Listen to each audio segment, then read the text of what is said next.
afternoon, everyone, and welcome to the final topic time episode before Thanksgiving. It is in 2 days, and I hope you're all psyched for it. I know I am. Although I have to admit, I'd rather be doing a show because this is what I do. But I'll be with the family, and I'm sure we'll make the best of it. But we got a great show tonight. I have a beautiful young lady who's a filmmaker, and now I discovered she's also a cosmetic creator as well. And we're going to look at some of her products and look at a clip of her work halfway through the show.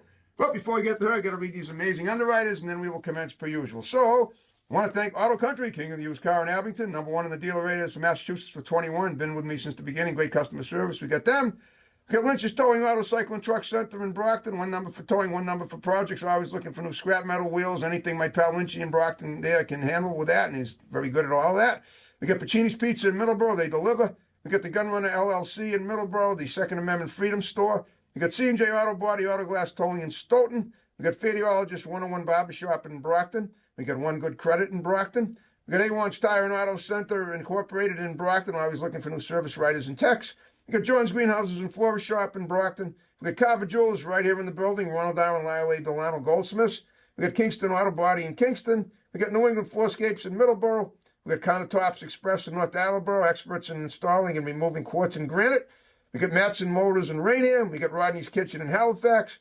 We got Bungalow Kitchen and Catering in Marshfield. They're a new one. We got good old Dave's Automotive right down the road, or right up the road, I should say, in Hanson, right on Route 58 here.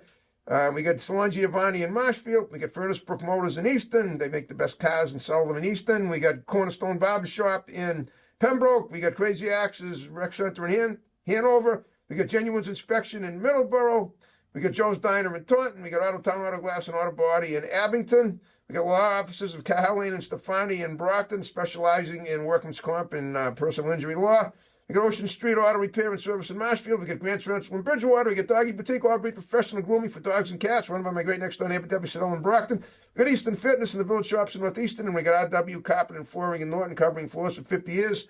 And now on that note, I'll now officially introduce Miss Kat Holm from the Worcester area, who's came all the way down here to do the show to Area 58. And Kat, thanks for coming down and being on my show this evening. Hi, I'm happy to be here. And you're a lovely lady, lovely young lady. You brought your sister here to watch for moral support. There's nothing wrong with that. I always love the people bring their family members. All right, well, tell me a little about yourself. We're going to talk about all the things you're doing. We're going to look at a little clip of your filmmaking about halfway through the show. But like I do with every guest, I want to find out about you specifically. Tell me about, where you grew up, what you were like as a young kid. You're not too old, obviously. You told me your age. If you want to reveal it now, that's up to you. So tell, what did you do? What were your goals and aspirations, and how did they lead to what you're doing now? Absolutely. So go ahead. I am a Massachusetts local. I grew up in like 20 minutes south of Worcester County. What did you? I say that again. You what? I grew up in Worcester County. I know. What did you say before that? In Northbridge. Oh no! Oh, you grew up in Northbridge. Yeah. Okay, got it. All right. Yeah, it's a small town. Yep, I know where it is. Yep. Lived there for most of my life, and then around the time that I was at the beginning of high school, I realized that filmmaking was what I wanted to pursue. Okay. So as I looked for colleges, I ended up moving out to New York, and I lived there. Oh yeah, Hofstra. Yep. Yeah, you told me that. Hofstra, which is on Long Island. On Long Island, yep. So we were about 30 minutes away from the city, which was nice too. Yep. Because that's exciting as a college student, being that close to one of the biggest cities in the U.S. That's right. Yep. And there's a big film scene there, as well as live TV and sports videography, just a lot of different ways to get involved in media production. Yep. So it was a cool place for me to kind of explore all the different areas and figure out what I wanted to do with that. Yeah, when we talked on the phone about setting this interview up, I told you about a guy that I had on my show that was also a Hofstra student, and he told me about somebody got to interview one of the Islanders and one of his classmates. So yeah, I know they got a pretty good intercommunications program there. Yeah, there were a lot of good opportunities. Before I even got introduced to narrative film, I was doing a lot in the sports world. Yeah, you were telling me that. Tell me elaborate a little on that, if you would. Yeah, absolutely. So, at Hofstra, we had a pretty good basketball team. Yep. So we do boys or girls or both? Boys and girls. Okay. They were both good, but the boys, they went to a couple of the championship games. They were the team to root for at our school because we didn't have a football team. Okay. So everyone would go to the basketball games instead. Okay. And I worked with a group called Pride Productions, which was a group of students doing the live streams for the shows. Okay. And through that, we would get picked up sometimes by bigger companies like ESPN or CBS Sports. Okay.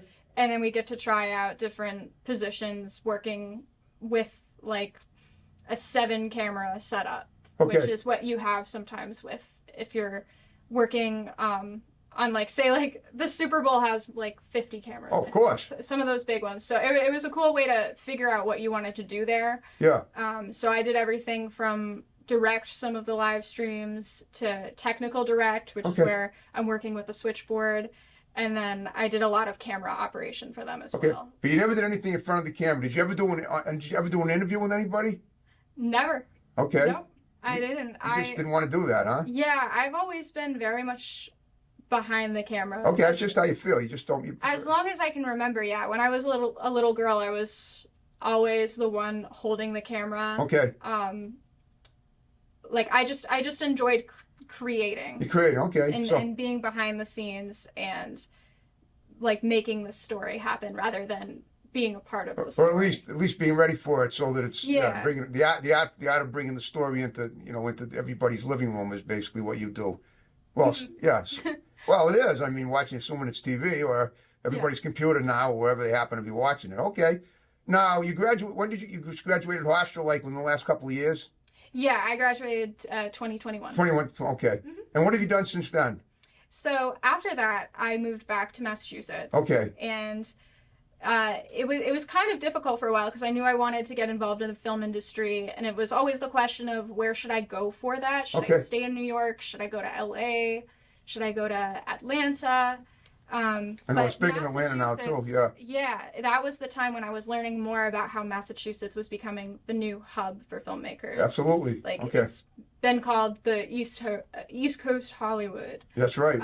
As of recently, so I thought about it for a while, and it just seemed like the best decision for me to stay, like, in the area that I was familiar with. Okay. In Massachusetts, and just see what the industry was like here, because I was familiar with the New York industry, right? And I had heard that Massachusetts, the industry was pretty similar. Yeah. In terms of things matter more so about your work ethic. Yeah. And how hard you work versus the LA culture, which is more so about who you know and how many connections you have. Okay.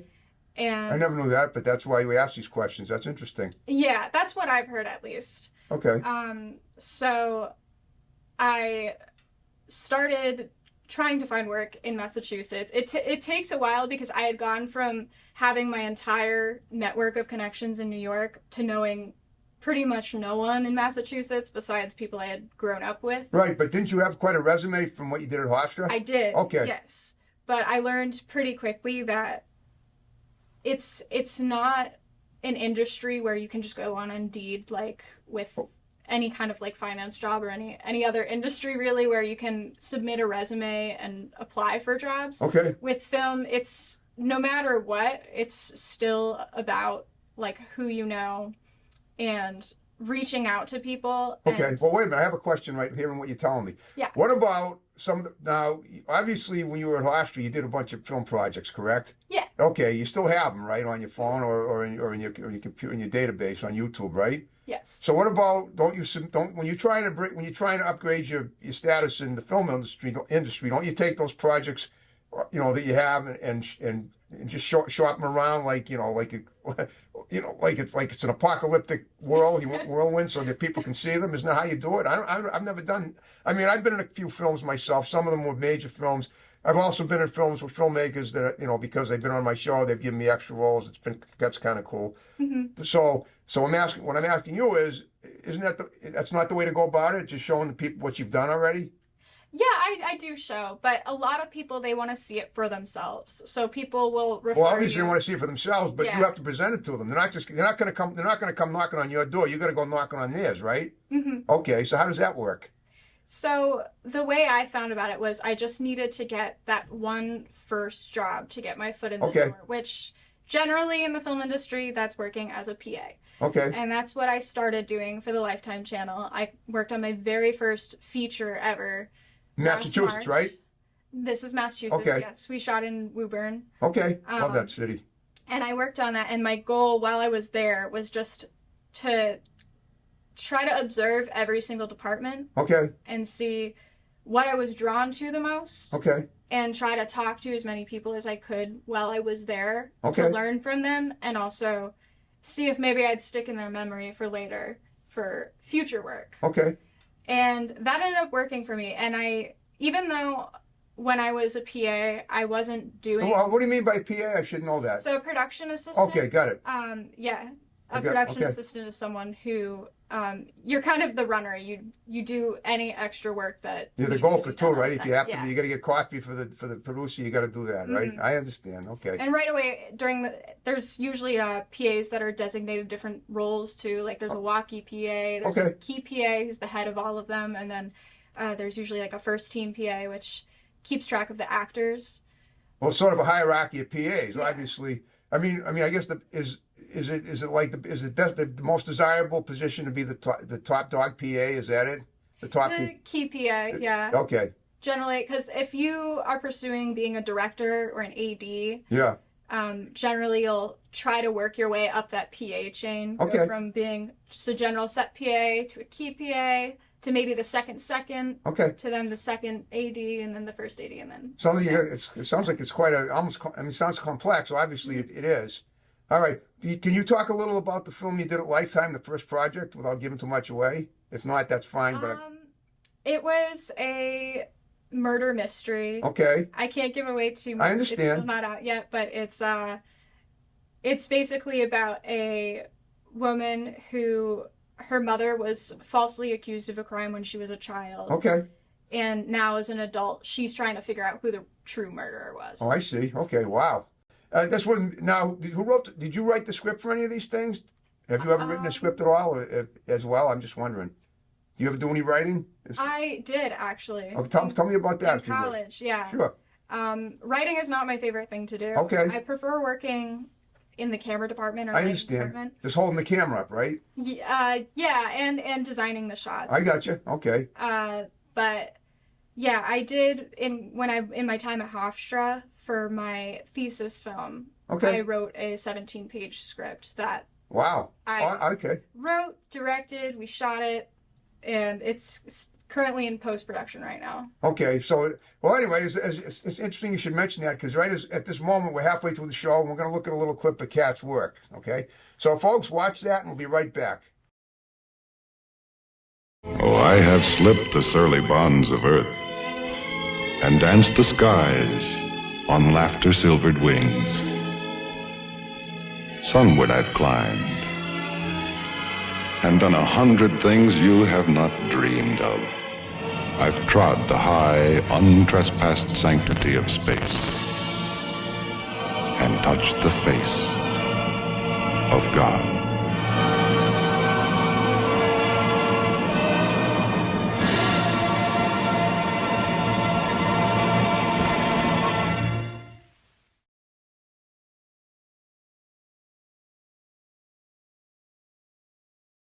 Oh, that was great. Tell me what we just watched. So that was actually from one of the first short films I ever worked on. At Hofstra?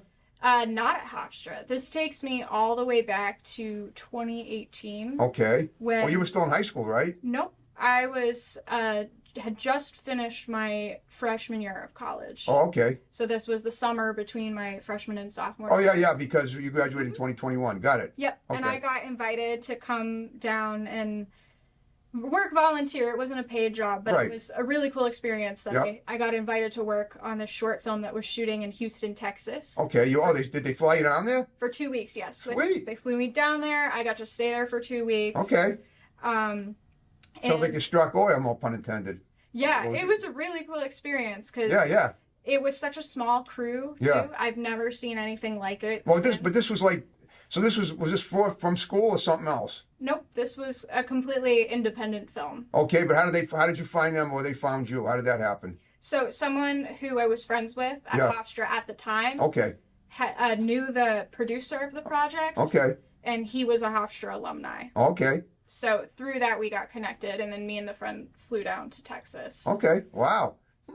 That's awesome, man. And so the film was shot in Texas, and you did a lot of the camera work for it. Is that it? So I had kind of an interesting role on that film, I was I was wondering what they would put me as in the credits because I had done so much for it. I gaffed, which meant I did a lot of the lighting. Okay, that's what the gaffing is, the lighter? Yep. Okay. I did AC work, Okay. which means I was helping with all of the lens changes for the camera. Yep. I did a lot of social media work. So like that's marketing the film going forward. Yeah. Yep, I did a lot of marketing. I did live streaming while we were there. Okay. And I also was like pretty much their AD, UPM type on set, which meant I was just keeping the day running. Okay. And making sure we were getting through all the shots. Okay. So I had been wondering what they were going to put me as in the credits. They ended up labeling me associate producer. What did they give you? What was the credit? What was your credit? Associate producer. Perfect. Yep. Okay. All right. So that was great. I mean, that is so amazing. So now, I mean, we talked about your filmmaking, and do you know how to edit well? Do you edit well in taking the film in post production, or is that somebody else's job when you do a film? Usually I leave it to someone else. When it came to my thesis project, which since I didn't really talk about that yet, I guess okay. If you talk about it a little, and then we'll talk about your cosmetics too, Absolutely. or your bathing products there. So so I ended up editing my short film. Okay. Because as the person who wrote it and directed it, it was just easier for me to edit it myself, knowing what I wanted where and how I wanted it to flow. Right, so you know how to do all that stuff. Yep. Okay. Yeah. That's good. Yeah, it's not easy. That's not like riding a bike. You do it once and you got it down for life. You got to keep doing it because it's tricky.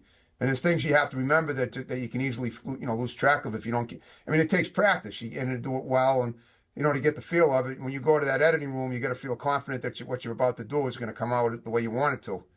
Yeah. And I know because I've been down that road with my show on some occasions where I've not been confident as trying to go in. That's why I'm so happy to have Chris here and my other TV stations where I do the show to do the editing for me. Although I do help out at one of the other locations just to get the production up a little quicker, which is fun too because they do most of the work anyway.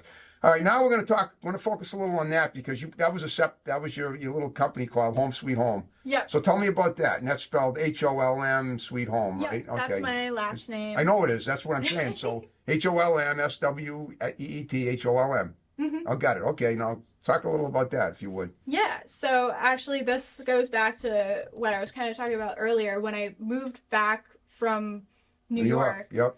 I had a bit of a slow time between graduating college and really getting myself into the industry. Okay. And getting my foot in the door. Yes. Because at that time it was so uncertain. I graduated at a very inconvenient time when we were still just coming out of the pandemic. Oh yeah, that's true. And wow. Yeah. a lot of productions were shut down. Yep. I was having a hard time hearing about anyone, even my connections in New York, working on projects because a lot had just been put on pause. Yeah. Until further notice. Yep. So I was thinking this was your fallback thing, right? Yeah. Okay. This was where I was like, well, I always say everything happens for a reason, and what you have there looks beautiful too. And I just kind of thought yes, filmmaking will always be my main passion. Right. It's what I love to do, but at the same time, I wanted to explore other areas that I had never even considered yet. Okay. We all have to bathe after all. Yeah. Owning my own business had always been a dream of mine. Yep. And if I could do that at the same time while working in the industry, I was like, why not give it a shot? Let's just see where this goes. Okay. So then I was like, well, what kind of product could I make? What should my business be about? And two things came to mind. Cosmetics, which I grew up having them be a big part of my life because my mom was an Avon lady. Oh, she was. Yeah, because that's what your sister brought those in, and I thought I thought I had Avon here. Yeah. Yeah. Okay. So that was one big reason why I went with this kind of product line. And then the name Home Sweet Home I chose because they can't sue you because it's your name. Well, but nobody can sue you. Mainly because it just was a nostalgic sounding name for me, and family is something that's very close to my heart. That's right. I wanted my company to be something that I could include my whole family in. Exactly. And it's just now, speaking of that, how do you include them? So my family has helped with most of my vending events. Okay. Usually I'll have my mom or my sister come with me. Yep. But I've even had my brother come out with me. We did the Oktoberfest Where was that? festival in Wachusett Mountain. Oh, Wachusett, sure. Yep, Wachusett Mountain. Princeton, Mass. They do a bunch of different fall festivals. I didn't know they did that. That's great. Okay. Yeah, so I was there before both days. snow skiing the ski snow shows up. You're out there doing this. That's wonderful. When I was designing the labels and everything, like my first two like go-to opinions were my mom and my sister. Okay. My dad helped out with kind of coaching me on starting it, like the legal stuff. Okay. Is he a lawyer? Is he in the law? Is he a professional person in an office? Works in an office and knows these things? Is that it? Yeah. Okay. Got it. My dad works for a big company, so he deals with a lot of business. Yeah. Yeah. Exactly. A lot of legalities. Yeah. So it was good to learn from him on like what the best way to go about starting my company was, and also get his opinion on how I should market it as well. Okay.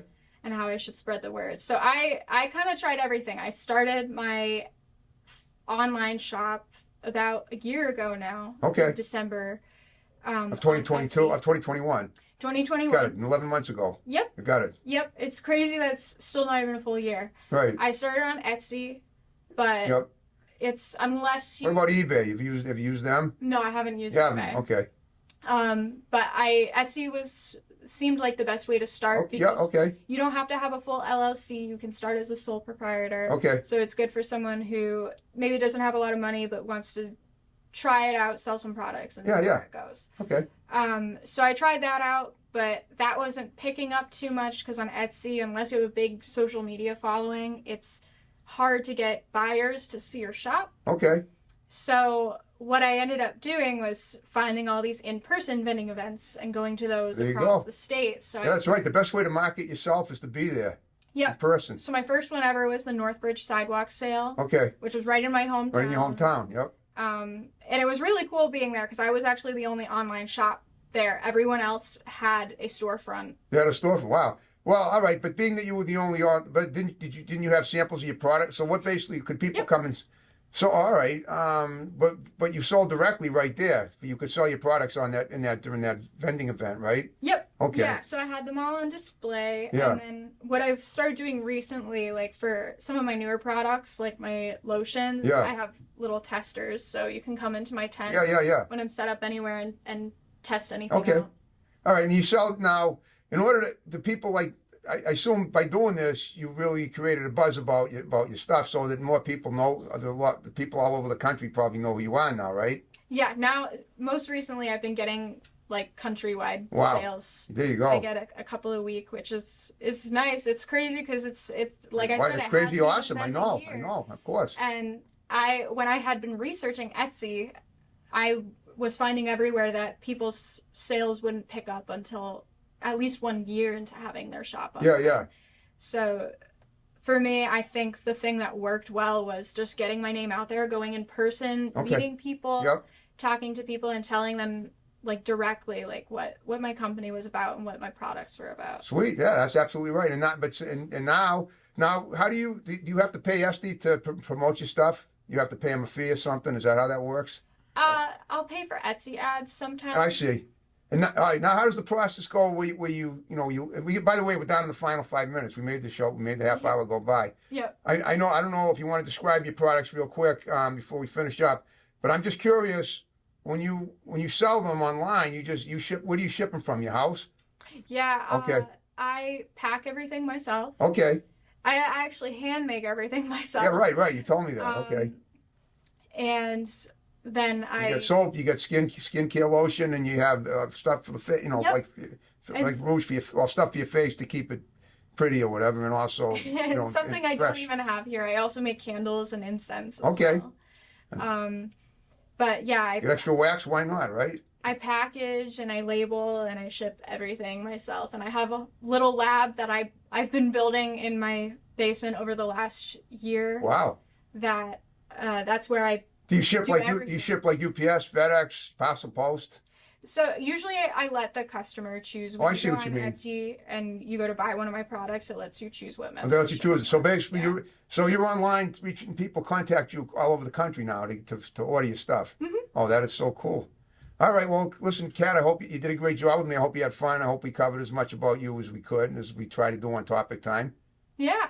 Yeah, thank you. I'm glad I could come. I'm glad you could too. All right, so what I want you to do in the remaining time we have is just look at the camera and give shouts out to people that are going to see the show, condense them, and then we'll wrap the show up the way we started it with my snapping. You can start with your sister who's sitting right there. All right. Thank you, Annika. Thank you for coming to watch me on the show. Thank you, for helping her and everything, but go ahead. I want to give a big thank you to my family who's constantly supported me throughout my life, and I mean, without them, I wouldn't be at the place I am right now with my career and with my business. So thank you a lot to you guys. Also, I'm thankful for my friends. Thank you, everyone who I've met in the film industry over the last year. It's been crazy, the amount of new connections and friendships I've made just from all the various projects we've worked on. That's what. Now, before we wrap the show up, do you have anything coming up in the near future that you want to mention? Any, either in filmmaking or in your home, Sweet Home?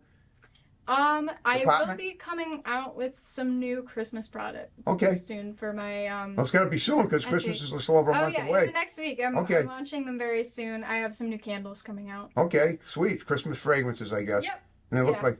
All right. Well, you did a great job with me. I'm going to ask if you had fun with me, that you spread the word about my show, see if you can get me more guests. You have my digits now, obviously, my phone number. Excuse me, I'm an open book. Anyone that wants to do the show can contact me by text or call anytime they want. And if they, I'm just saying, anybody, any of your friends out, anyone in the film industry that you've worked with, I'd love to have actors. I have a lot of actors on the show. I mean, you must know quite a few doing what you do at Lifetime. Oh yeah. I'd love to get some actors from Lifetime on. That would really be sweet. But if you think of it, just please, name drop. Feel free, and I'll we'll pass the word about you too if they do my show. All right. All right, Kat. Great job. You ready to wrap it up the way we began it? Yeah, sure. Oh, all right, great. All right, folks. Thanks for watching Topic Time. See you after Thanksgiving. Have a good one. Bye bye.